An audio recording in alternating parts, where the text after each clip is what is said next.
আরামবাগে জমি বিতর্ক এবং সেই খবর আর+ নিউজে সম্প্রচারিত হওয়ার পর থেকে কিন্তু নড়ে চড়ে বসেছে প্রশাসন। খাল বুঝিয়ে তৈরি হয়েছে বিশাল অট্টালিকা। খানাকুলের বিধায়ক প্রশ্ন করতেই দখলকারীর সঙ্গে তার বচসা।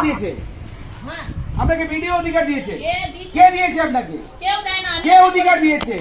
ভিডিও সরকারি জায়গা ঠিক আছে, আপনি শুনুন, আমি একটা কথা বলছি না, আমার নলেজ নেই। আপনি বলবেন যে আমরা এটা ভুল করেছি, আমি সরকার থেকে যদি বলে আপনাকে ফেলে দিতে হবে। আপনি আঙুল তুলছেন, ভিডিও করে ইয়ে করছেন। হ্যাঁ, আবার ওখানে ভিডিও মানে বলছি কিনেছি, লক করে দেওয়া হবে সব গেট। চাবি চাবি আনতে বলো, চাবি দিয়ে ভেতরে কাজ করছে, চাবি দিয়ে লোক। কে অধিকার দিয়েছে? ভিডিও আপনাকে ভিডিও অধিকার দিয়েছে। হ্যাঁ, আপনাকে ভিডিও অধিকার দিয়েছে কে দিয়েছে? আপনাকে কেউ দেয় না। কে অধিকার দিয়েছে? ভিডিও সরকারি জায়গা ঠিক আছে, আপনি শুনুন, আমি একটা কথা বলছি না, আমার নলেজ নেই। আপনি বলবেন যে আমরা এটা ভুল করেছি, আমি সরকার থেকে যদি বলে আপনাকে ফেলে দিতে হবে। আপনি আঙুল তুলছেন, ভিডিও করে ইয়ে করছেন।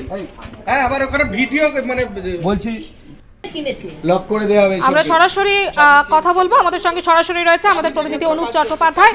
অনুপ, আরামবাগে যে জমি বিতর্ক এবং সেই জমি বিতর্কে আর+ নিউজে সেই খবর সম্প্রচারিত হয়েছে, তারপর আমরা দেখছি যে নড়ে চড়ে বসেছে প্রশাসন। বিধায়কের তরফ থেকে পদক্ষেপ নেওয়া হচ্ছে, প্রশাসনের তরফ থেকে কি কি পদক্ষেপ নেওয়া হলো? আমরা গতকাল খানাকুলের রাজাটি গ্রাম পঞ্চায়েতের 2 নম্বর গ্রাম পঞ্চায়েত এলাকার যে খবর আমরা দেখানোর পর আজকে দেখি যে খানাকুলের যিনি বিধায়ক সুশান্ত ঘোষ এবং পঞ্চায়েত সমিতির খানাকুল 2 পঞ্চায়েত সমিতির কর্মাধ্যক্ষরা আজকে উপস্থিত হন সেই এলাকায় এবং তারা পরিদর্শন করেন এবং কিভাবে এই খালের ওপর গড়ে উঠলো এত বড় বড় প্রাসাদ, কিভাবে গড়ে উঠছে সেই নিয়ে প্রশ্ন। এবং বিধায়ক তাদের সঙ্গে কথা বলতে গেলে পরে যিনি বাড়ির মালকিন মানে যিনি রয়েছেন তেনার সঙ্গে বেশ বাতানুবাদ, কথাবার্তা কাটাকাটি বেশ কিছুক্ষণ ধরে চলে। তবে এখনো পর্যন্ত সঠিকভাবে তারা বাড়ির কোনো কাগজপত্র কোনো কিছু দেখাতে পারেনি। তারা কিভাবে বাড়ি করেছে সেটাও তারা সঠিকভাবে জানাচ্ছেন না। প্রশ্ন থেকে যাচ্ছে যে এইভাবে একের পর এক খাল বুঝিয়ে কিভাবে সরকারি নিয়মকে বুড়ো আঙুল দেখিয়ে কোন রকম বিএলআরওর কাছ থেকে পারমিশন না নিয়ে খাস জায়গা, সরকারি জায়গা, সেই জায়গার উপর এত বড় বিল্ডিং কিভাবে তৈরি করছে নাকের ডগায়, সেটাই হচ্ছে প্রশ্ন। সেই নিয়েই আজকে বিধায়ক গিয়েছিলেন এবং ওইখানে তিনি কথাও বলেন। সেই সঙ্গে বিধায়ক জানান যে আগামী দিনে এই সব অবৈধ নির্মাণ সব ভেঙে দেওয়া হবে এবং সরকারকে বিএলআরও এবং বিডিও সেই সঙ্গে এসডিও ডিএম সকলকে তিনি লিখিত অভিযোগ জানাবেন, সেটাই তিনি জানাচ্ছেন। বেশ, একেবারেই অনুপ, অনেক ধন্যবাদ। লক করে দেওয়া হবে সব।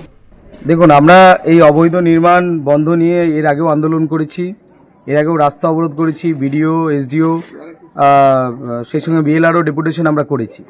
অবৈধ নির্মাণ দীর্ঘদিন ধরে বন্ধ ছিল, আবার নতুন করে এই দিন 10-15-র মধ্যে আবার অবৈধ নির্মাণ কিন্তু চালু হয়ে গেছে। এনার জায়গাটা রয়েছেন এখানটায়, উনি জায়গা কিনেছেন এখানে, উনি এখানে 8 শতক কমসে কম সরকারি জায়গা দখল করে উনি একটা পেল্লাই বাড়ি বানাচ্ছেন, কয়েক লক্ষ টাকা এখানে খরচা করছেন। কিসের জন্য? একটা খাল, এই খাল দিয়ে